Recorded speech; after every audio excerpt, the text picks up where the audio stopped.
Isang pinagpalang araw sa ating lahat. Welcome to the 365 Daily Devotion. Ngayong araw ay tatakot tayo sa ating panibagong topic ng ating devotion. At ngayon is pagpapatuloy lang yung ating seminary edition na patungkol sa salita ng Diyos.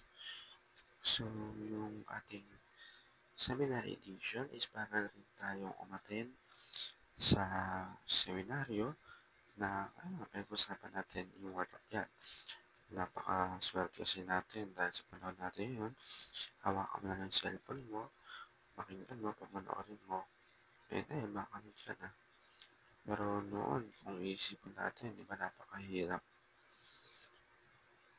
parusahan ay kasalanan nga yun, di ba? Pag sumamba ka o nakinig ka dun sa salita ng sinasambang Diyos.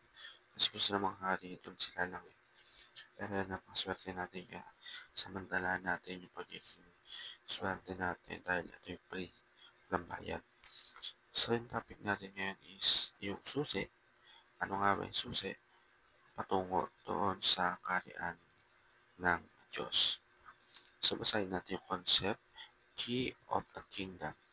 Jesus used the phrase Key of the Kingdom in Matthew chapter 16 verse 19 na babasahin natin pagtas nito to describe the spiritual authority entrusted to the church, particularly through its leader.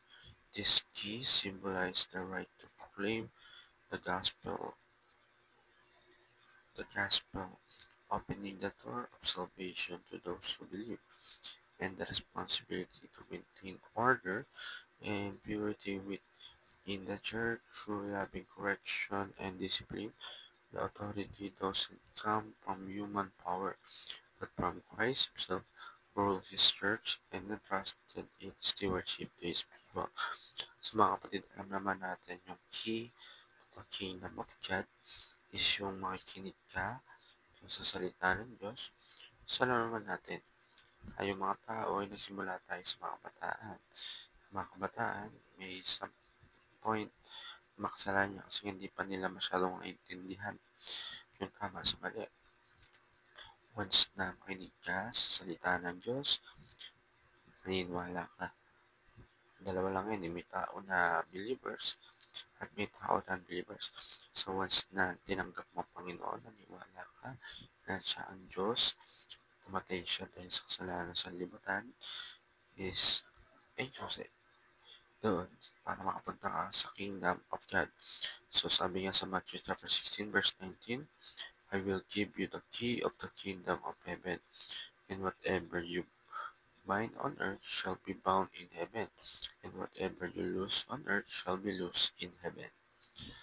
So, kung sabi sa katating makaturuan, the key of the kingdom refers to the authority of heaven. So, preach the gospel to open the door to kingdom.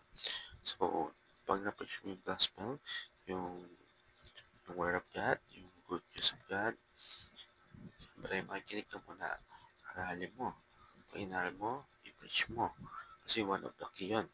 From certain practices according to the Bible. Ang sinasabi ng Bible is tamang katotohanan, tamang karapat-dapat mo lang gawin. Wala naman tinuro ang Bible na mga mali. Kaya gawin mo according sa sinasabi ng Bible. Permit certain practices according to the Bible. Gawin mo, i-permit mo yung sarili mo na hayaan mo, gawin mo yung tama. Huwag ka mahiya. Siyempre, minsan pag bago ka pala, mahiya ka dun sa mga kaibigan mo kasi iba yung ginagawa ko, pagtatawa naman yun. Pero i-permit mo yung sarili mo, yung mga practices according to the Bible. So, alam mo para sa ano to, meron tayo natulang sa ating panahon ng pakikinig. God bless to all.